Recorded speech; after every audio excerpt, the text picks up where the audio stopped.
Бүгінгі нарық кешегіге қарағанда тағы да жоғарылап келе жатқан сияқты. Қорқыныш аздап келеді. Ары қарай ортада 50-ден асқаннан кейін ашкөздік деңгейіне өсе бастайды. 50-ге дейін ол қорқыныш деңгейі. Қорқыныш дегеніміз бұл көбінесе активтер сатылып, елдер несінен өзіндегі бар активтерді тұрақты стейблкоин USDT-ге айландырып жатқан кезде пайда болатын жағдай, нарықтық жағдай. Ал ортадан ары қарай асқан кезде, былайша айтқанда көбірек сатып ала бастайды. Бұл ашкөздік деңгейі. Әзірше бізде қорқыныш көбінесе қазір аю нарығы деп отырмыз. Аю нарығында көбірек кездесетін жағдай қорқыныш. Енді біріншіден қазір бастапқыда қандай бүгін криптовалютамен сауда жасаймыз, соны таңдап көрейін. Негізгі бетте бейбіт биржасында нарықтар туынды құралдармен де таңдалды. Астында USDT мерзімсіз фьючерсі, осы жерден баға бойынша реттен соңғы тәулікте ең көп өскен қандай токендер бар екен. Эльза дейді, SQD, UDH, және 24 сағаттағы айналымы. Көп өскен Эльза, бірақ айналымы аздау екен. 1 миллионнан аса ғана. Оған қарағанда мына SQD дұрыс па деп қалам. 3.9, 4-ге жуық тәуліктік айналым. Астында басқалары да бар әрине. Мысалы, Уилд 260 миллион тәулік. Енді мына SQD қарап көрейік. Тізімде екінші тұрған тәулігінде 9-8, 10%-ға жуық өсіпті. Әлде бірінші мынаны көрейік. Біріншісінен бастап тағы да көрейікші. 1,5, 1,25 миллион ғана екен.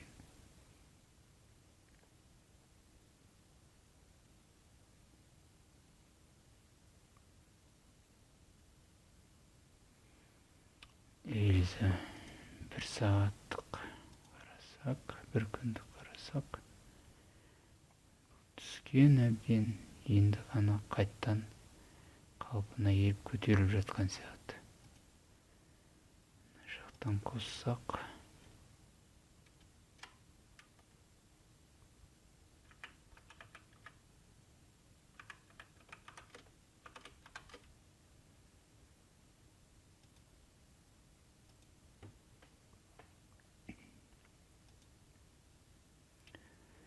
техникалық талдама не дейді екенбізге? Бір апалықта бейтарап, бір күндікте сатып алу керек дейді, 4 сағатта.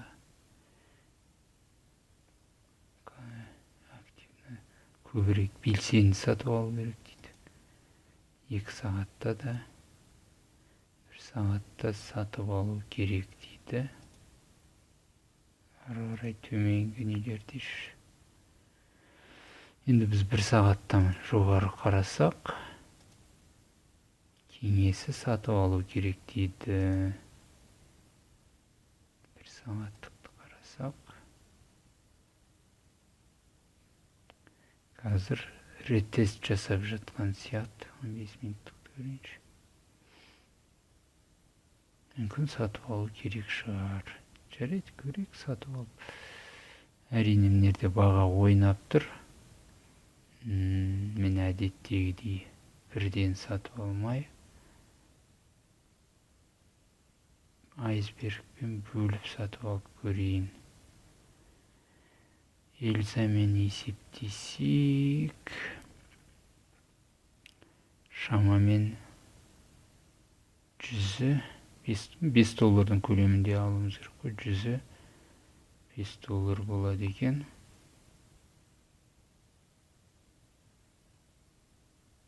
$10 сатып алсақ, 200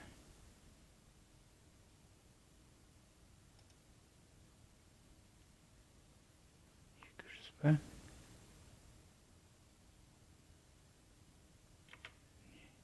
200.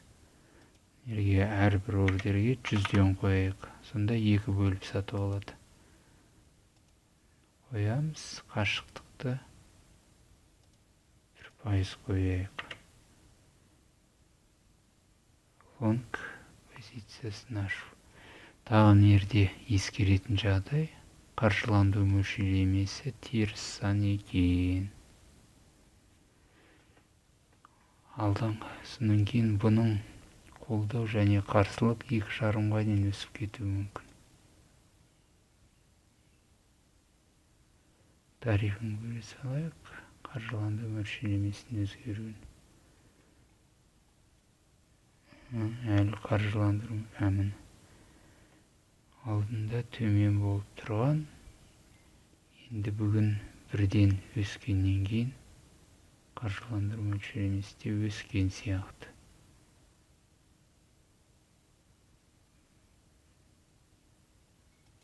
Жарайды, 200 алып көрейік. Лонг позициясын ашу.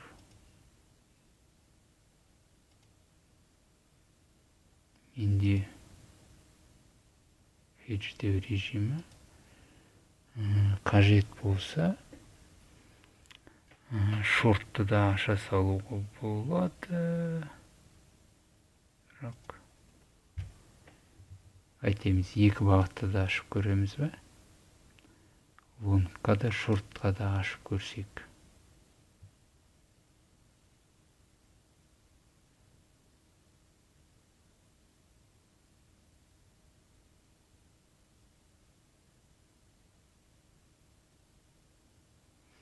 Шортқа шамалы төменде 0,8-бен ашып көрейін. Тура осы көлемде шорт ашу. Мен 2 қойдым. 2 айсберг қарама қарсы бағытта. Біреуі лонг, екіншісі шорт.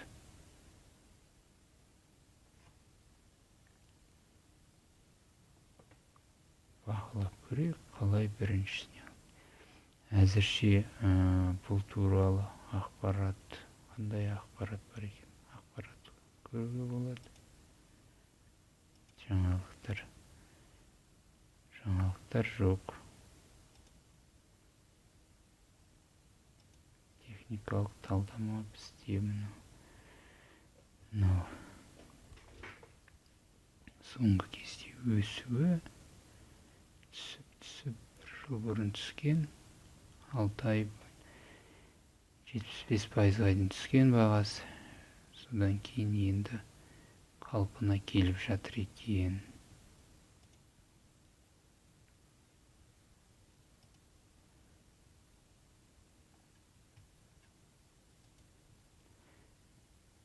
Мына жерде күндік қарасақ, кезінде 25 центке дейін барған екен. Қазір 5 цент. Сондай 5 есе түскен бе баға?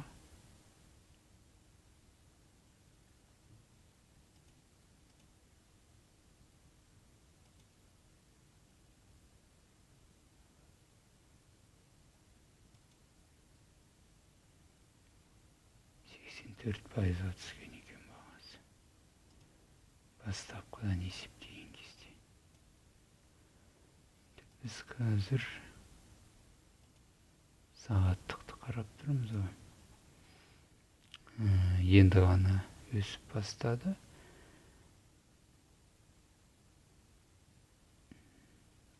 Фибоначчи сонсақ.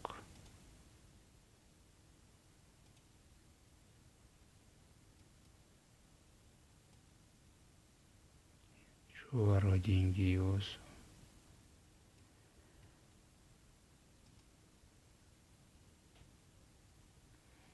Және не қайда көлем.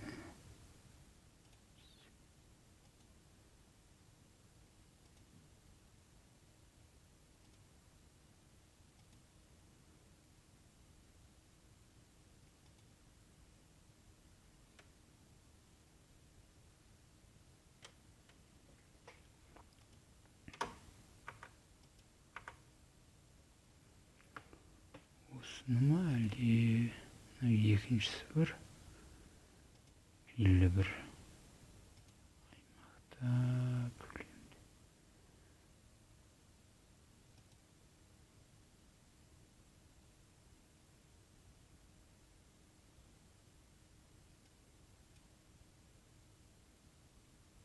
Не көрсетпей жатыр?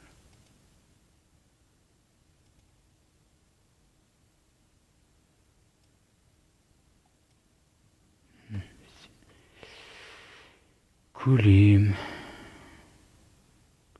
Қазіргі деңгей жақындап келе жатқан 236. Менде Фибоначчи дұрыс алмады ма не?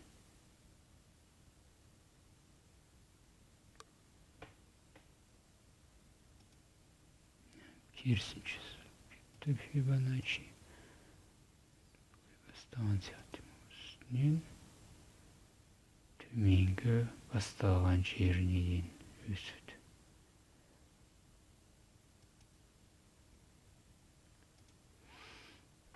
Сонда қазір жақындап келе жатыр анау 786 деңгейге. 786 деңгейдің тұсында тұр. Бұл жаңа 5483. Былайша айтқанда тексеру немесе ретест дейді ғой. Осы жерге тоқтаса, онда қайттан жоғарыға кетіп, қарсылықты бұзып өтуі керек. Ал егер өте алмаса, онда тағы келесі деңгейге түседі. Бұл жерде былай ғой, сауда болған кезде баға қатты қызып кетеді да, содан кейін ары қарай өсуіне қиындық туындайды. Сол үшін күш жинап алу үшін ретест жасайды. Кері бағытта жылжиды да, белгілі бір деңгейге дейін барады. Қай жерде қолдау болады, сол қолдау болған жерде тоқтайды да, содан кейін керісінше жаңа бағана несін қайттан бұзып өтуге тырысады. Енді мына жерде көлденең сызықтар. Горизонтальный дейді, сонысы көрейік. Қай жерлерде бар. Бұрынғы несі бойынша жасалады ғой енді. Қазір жақын арада әзірше жоқ.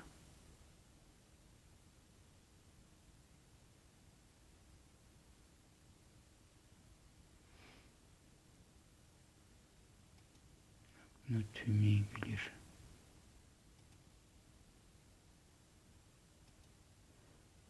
Жоғарыдағы келесі қарсылық болатын жерлер ғой.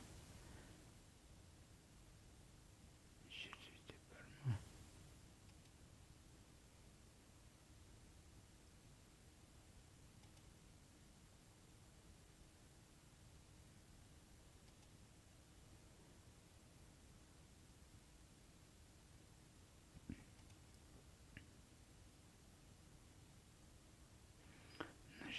Ешқандай не болмаған сияқты. Бірақ мына бір жерде қарсылық болу керек сияқты еді. Бәрі төменгі деңгей.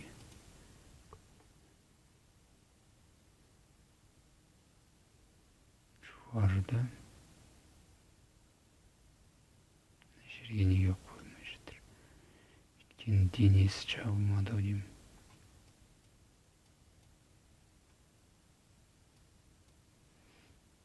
Денесі жабылмаған.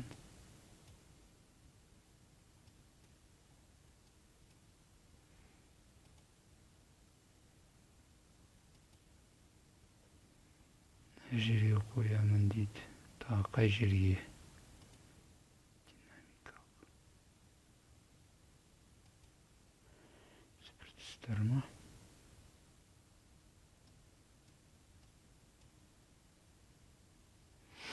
Енді бізде take profit қайда қоямыз егер ашылған жағдайда? Бізде әлі ашылған жоқ. Бізде ешқайсы ашылмады. Лонгта, шортта ашылмады. Екеуі де тұр. Ордерлер.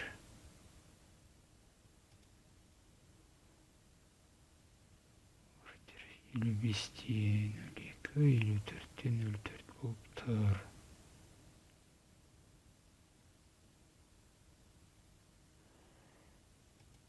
Лонг ашылған жағдайда оны қайда қойсақ болады? Мынау 55-68-ге қойсақ,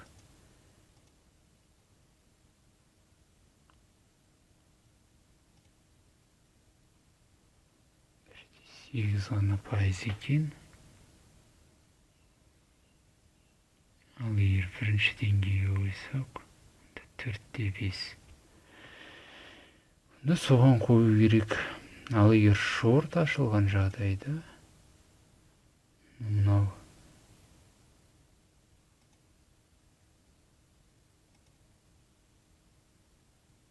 жерде де бірінші деңгей мына, екінші деңгей 4%. Осында қоюға болады екен.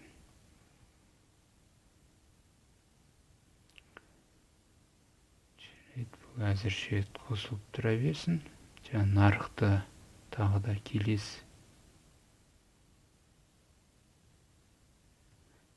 Жалпы шолу. Жақта ақпарат бар ма екен? LZ. Бұл AI, яғни жасанды интеллект бағытында жұмыс істейтін токен екен. Қазір жасанды интеллект дамып жатыр, мүмкін бір жаңалықтар шықты сол бағытта. Содан шығар бағасын өсіп жатқаны. Бағана тізімде екінші болған.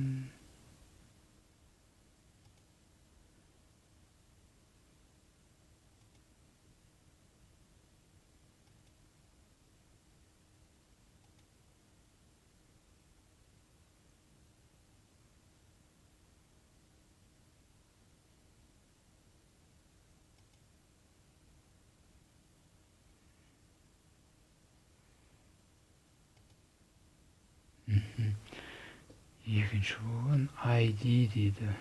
ID токенін көре салайық.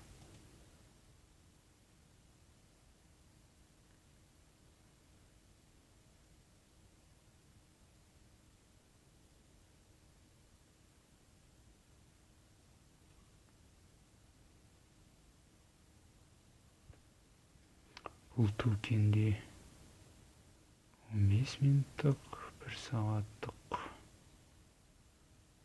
көтеріліп келетір, 1 күндік.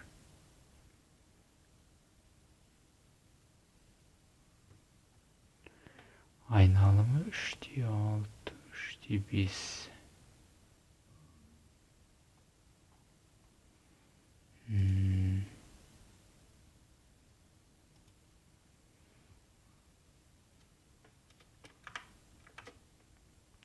Трейдинг view не дейді екен. Мен не деймін, домбырам не дейді деген сияқты ма? Трейдинг view. Сізге қалай кеңес береді екен, көрейік. ID бойынша. ID бойынша техникалық талдама 1 күндікте. Орташа сырғу бойынша сату керек дейді, осцилляторлар алу керек дейді. Сонымен бейтарап болып тұр жалпы. 4 сағаттықта алу керек дейді. 1 сағаттықта да алу керек дейді. 5 минут ол да алу керек дейді. Соған қарағанда баға ары қарай тағы да өсетін сияқты. мына жерде бұл қарсылықты егер бұзып өтсе, жерде қарсылық осыны бұзып өтсе, ары қарай кетуіне бар ықтималдық. Бірақ мен осыларды қараған кезде тағы бір көңіл аударатыны қаржыландыру мөлшерлемесі. Қарап тұрсақ, қаржыландыру мөлшерлемесі теріс сан болып тұр, алдыңғысы осындай болған. Теріс сан болған себебі шорт позициясын ашқандар көп. Нарыққа емес, енді биржаға қай бағытта көп позиция ашылды, оған онша тиімсіз сияқты көрінеді. Сол үшін көбінесе қай жақта көп, соларды жоюға тырысады. Яғни шорт ашқандарды үнемі теріс сан болып келе жатыр екен. Және қанша уақыт?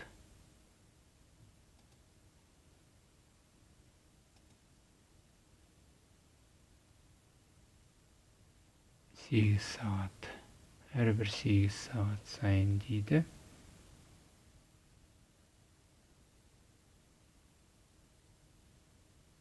Бір күндік 4 сағаттық.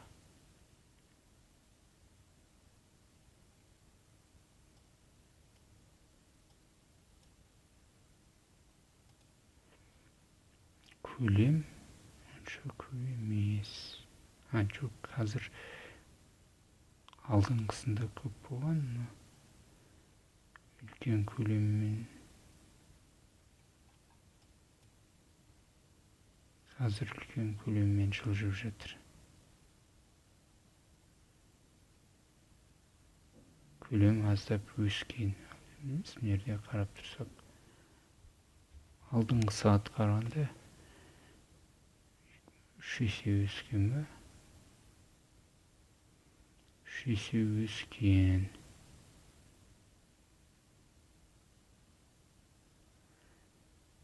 Өскен кезде теріс сан болғанына қарағанда шорт ашқандар көп сияқты.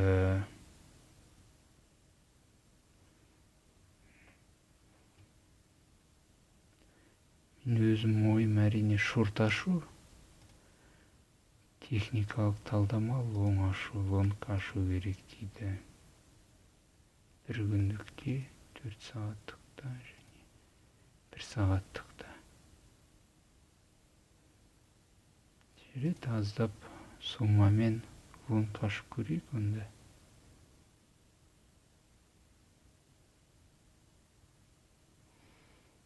Лимиттік ордер қоямын.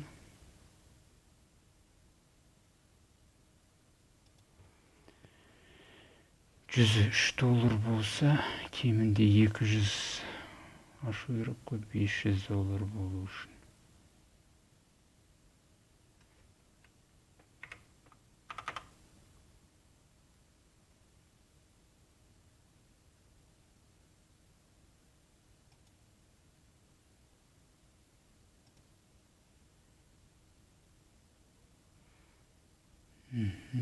Ашылды. Менде неге оқшауланған емес, кросс болсын.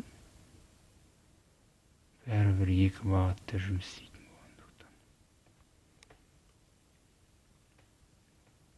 Позициям ашылды.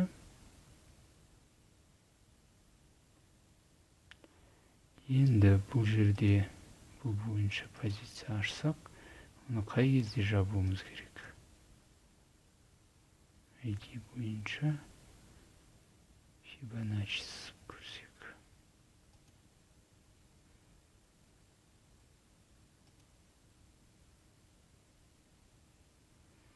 Өсіп бастаған жері, мына жер ойы.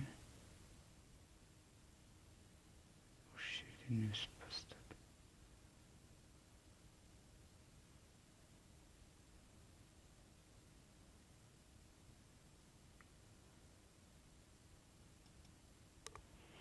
Я шамамен осы жерден өсіп бастаса,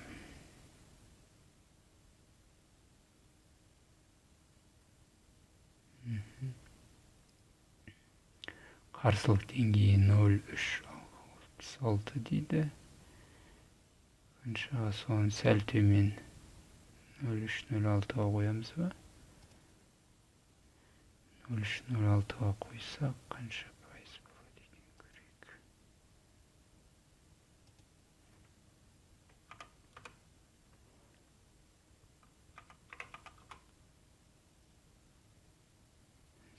пайыз 11,20 цент. 18% мен неге бастарды 3%-мен қойышым, 10%. Тіректі 10-дық қоймай 3-ке қоямын, Сонда 3 болса, қазір 1%-ға жетіп тұр.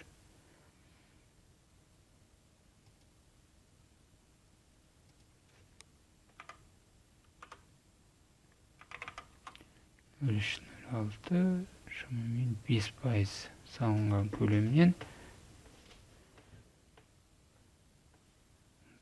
қанша көп емес қой, бірде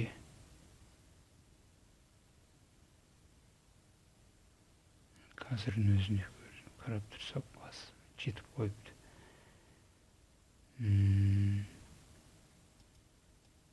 10% деп қойсақ қайтеді. 3-3-тен 3% болса 9%, 10% болсын.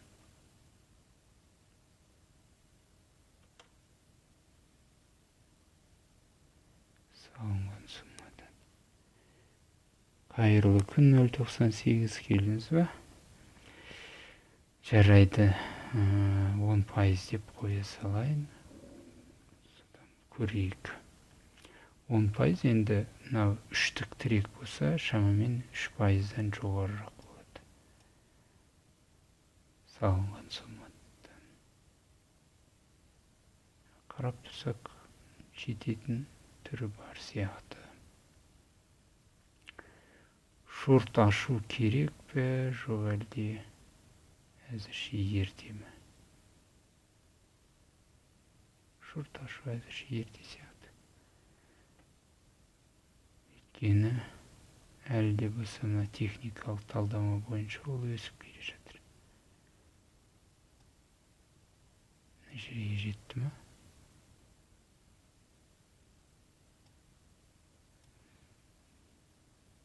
Мына жерге жетті.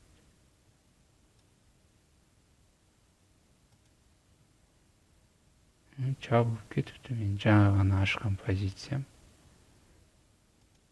Қанша уақыт орында отырсынды.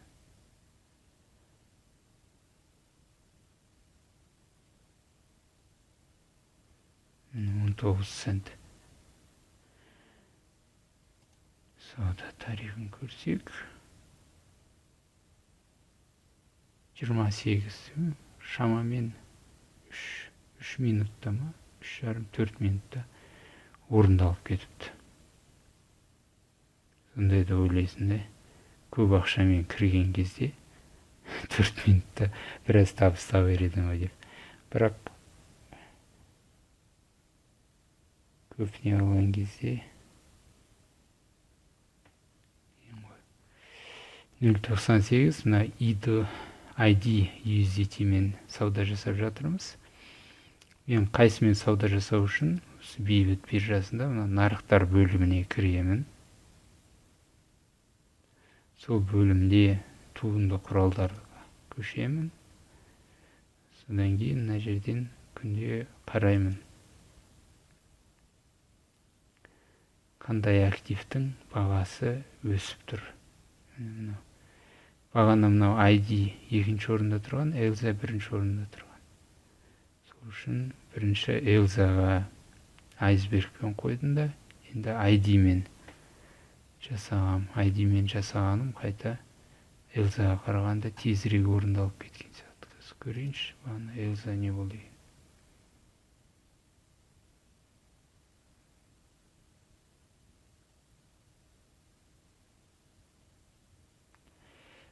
көптеген трейдерлер өздері талдама жасайды ғой әдетте. Бірақ сіздің талдама жасауға тәжірибеңіз болмаса, ол үшін біраз оқуыңыз керек. Содан көптеген адамдар трейдингке кірген кезде оның қиын екенін түсінеді да. Ал менің мынау жасап жүрген нелерімде, тікелей эфирлерімде, сонда қиын жолмен көп уақыт жіберіп талдама жасамау үшін мен оңай жолын көрсетіп отырмын. Оңай жолымыз ол жаңа біріншіден TradingView сайтының соның талдамасына қарап, екіншіден жаңа Fibonacci, содан кейін көлемді қарап, солай былайша айтқанда жеңіл түрде талдама жасау арқылы сауда жасауға мүмкіндік бар екендігін көрсеткім келеді. Әрине бұл қаржылық кеңес емес.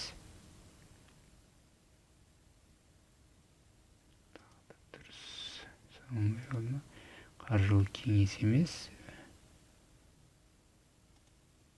Тек қана былай үйрену үшін деп айтуға болады.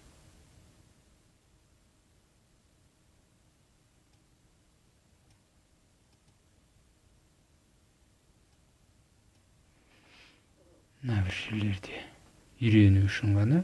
Мүмкін осылай үйрену арқылы сіз кейін нарықты сезіне бастайсыз. Сол кезде көбірек, енді ол өзіңіздің неңізге жағдайыңыз, көбірек сомамен кіріп кейін сауда жасаңыз.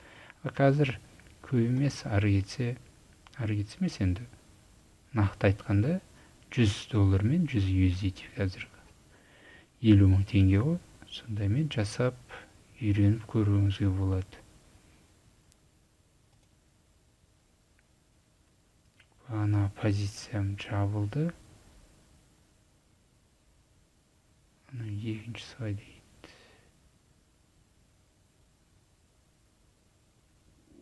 ID бойынша да ашқан сияқты едім.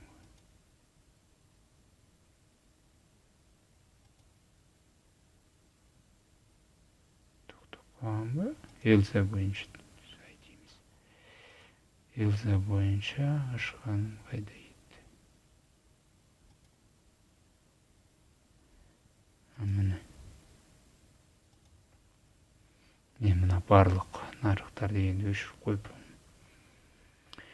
Элза бойынша әзірше ашылмай тұр.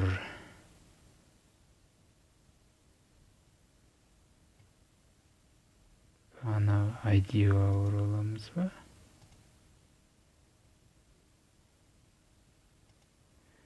ID тезірек жүретін сияқты. Элзаға қарағанда.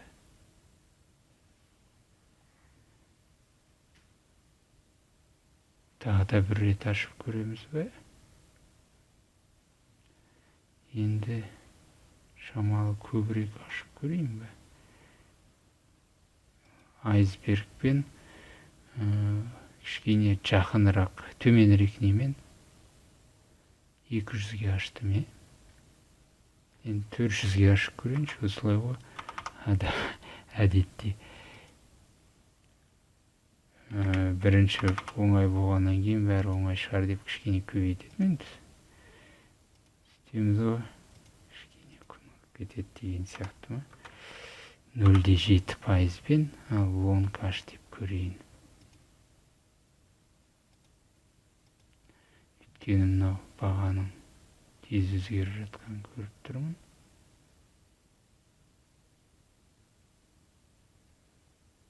Он 5 минуттықты ашсам.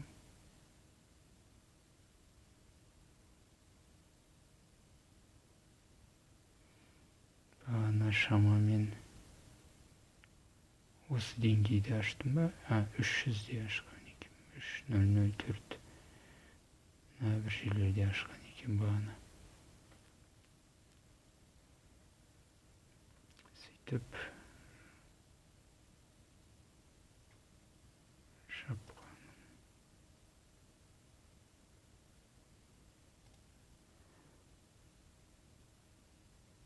жабылды, 310-да жабылған екен.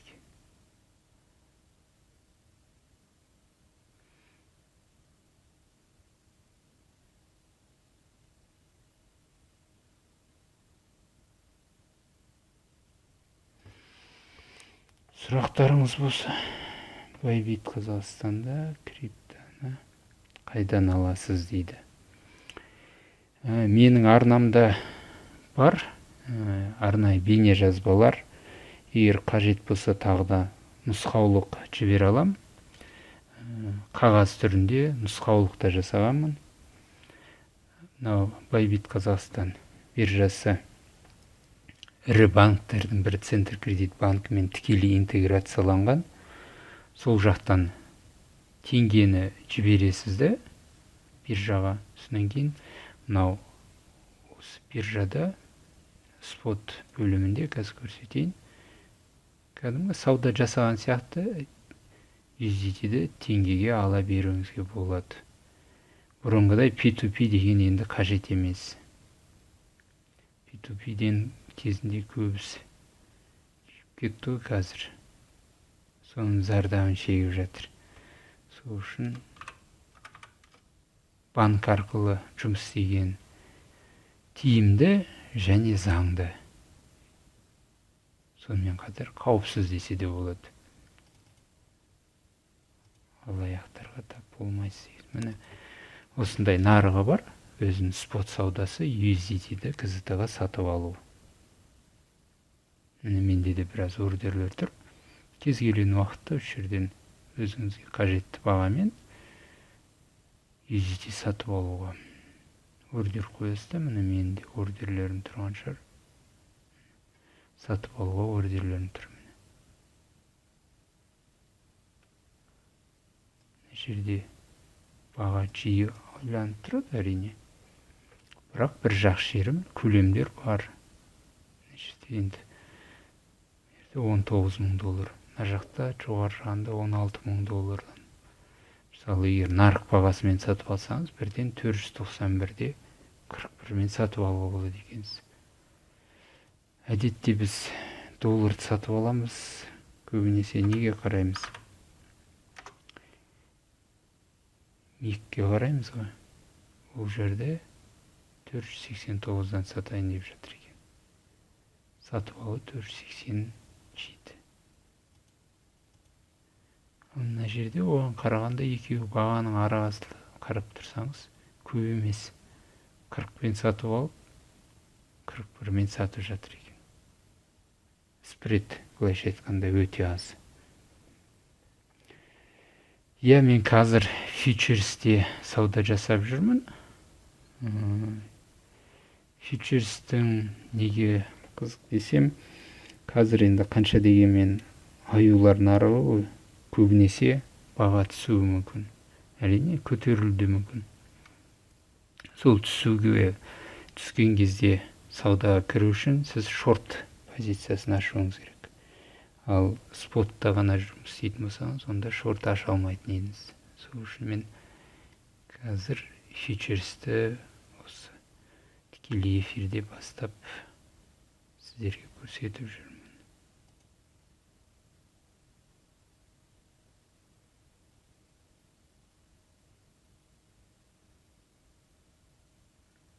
Бағанағы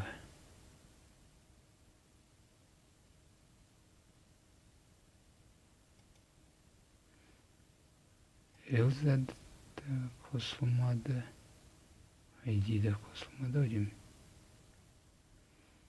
Әзірше тұр, екеу. ID қосылған екен. Соған қарағанда ID-дің жылдамдығы қанша дегенмен белсендірек болып тұр. 400 ID айсбергпен сатып алыпты. Жаңа баға қатты секірген кезде қосылып кетеді да, сол кезде сатып алады. Егер баға баяу жүріп тұрса, онда ол алмайды, күтіп тұрады.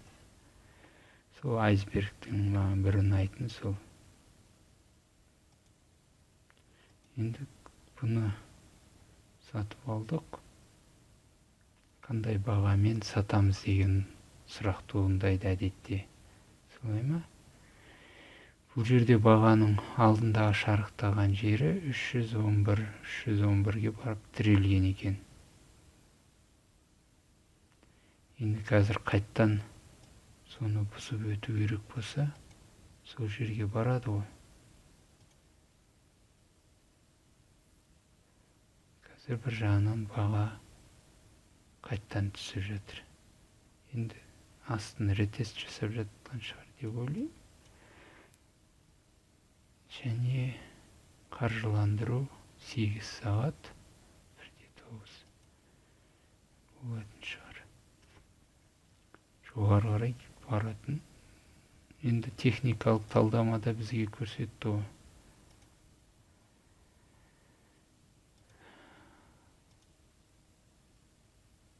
Әзірше 1 сағат, 1 күндік 4 сағат, 2 сағат, 1 сағат бәрінде сатып алу керек деп тұр. Сол үшін соның техникалық талдамасына сүйеніп сатып алдым. Бағана сатқан жер сол 310 ғой.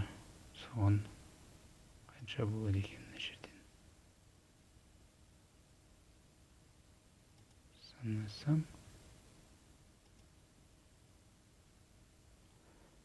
2-6, 2-36. Или 311 онда қоя салайын. Тек профитті 311-ге. 0-311.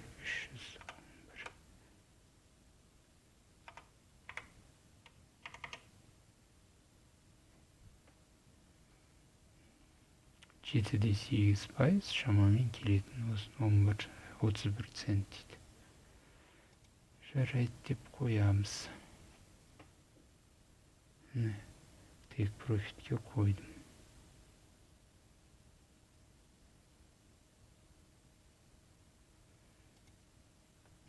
Делса жүретін түрі бар ма? Жүрмейм деймін. Төмен кетіп бара жатыр. Ретест жасап жатыр ма?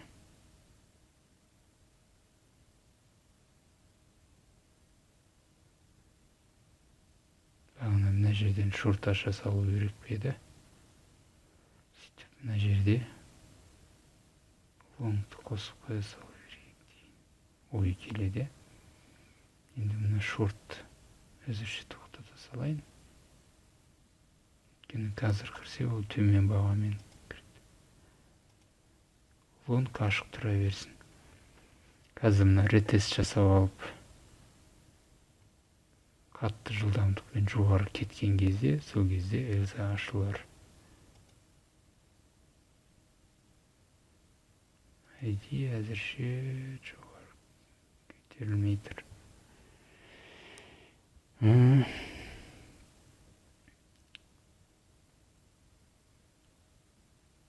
Бүгінге эфирді аяқтаймын ба онда? Сұрақтарыңыз болса сұраңыздар. Сұрақ болмаса онда бүгінгі эфирді аяқтайтын шығар.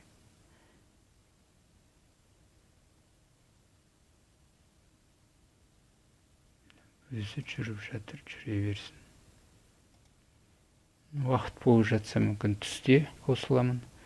Мынау қаржыландыру есі әрбір 8 сағат сайын ғой, енді 6 сағаттан кейін сол сағат 1-де қаржыландыру орындалады. Сол кезде бір бағаның бағыты бойынша өзгеріс болуы мүмкін. Сол үшін мүмкін түскі ас кезінде уақыт болып жатса қосылармын.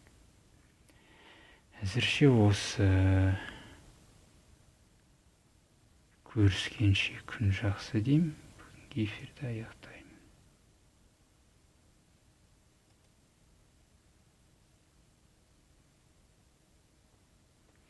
Нерде сұрақ туындапты. Қаржыландыру деген не дейді? Қаржыландыру деген ол, былайша айтқанда, сіздің сауда жасағаныңыз үшін биржаның алатын комиссиясы. Бірақ ол комиссияны бәрінен бірдей ала бермейді биржа. Кімнің бізде нарықта екіге бөлінеді ғой. Біреулер бағаның көтерілуіне қойылады, оларды бұқалар дейді. Ал біреулер бағаның түсуіне қояды, оларды аюлар дейді.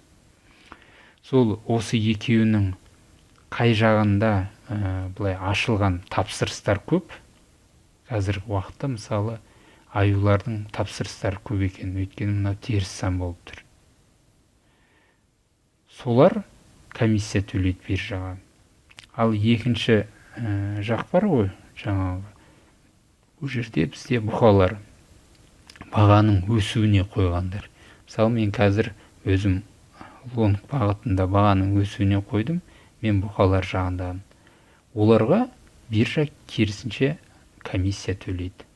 Сол осы қаржыландыру мөлшерлемесі арқылы биржа екі жақты былайша айтқанда реттеп отырады. Бір жақта көбейіп кетпеу үшін. Қай жақта көп, солардан комиссия алады, қай жақ аз, соларға комиссия береді. Анау не сияқты да, былай Робин Гудты оқыған шығарсыз. Байлардың несін, қаражатын алып, кедейлерге беретін сияқты. Бұл жерде қай жақ көп ашты, олар байлар сияқты болады да, қай жақ аз ашты, олар кедейлер сияқты болады. Соларға алып беретін сияқты. Қаржыландыруды қысқаша солай түсінуге болады. Немесе бұлай биржаның комиссиясы деп те түсіне беруіңізге болады. Екінші Элза да ашылыпты бізде. Өйткені баға тез шарықтай бастады ау деймін. Элзаның да позициясы ашылды. Енді онда бірден не қоя салайын. Элза. Келесі деңгей, қазір ол шамамен мына деңгейде ашылды ғой. Қанша болады екен? 2%-дан асая. Бұл жақта динамикалық сызықтарды сызғанда келесі динамикалық сызық 0,55, 55-те 6 болған, Содан кейін мына бір қара сызық. Осы жерде көп сауда болған екен. Онда соған тірелуі мүмкін деген болжам тастасақ. Онда осы неден сәл жоғары көре салайын. 55-те 1-мен. Элза бойынша да.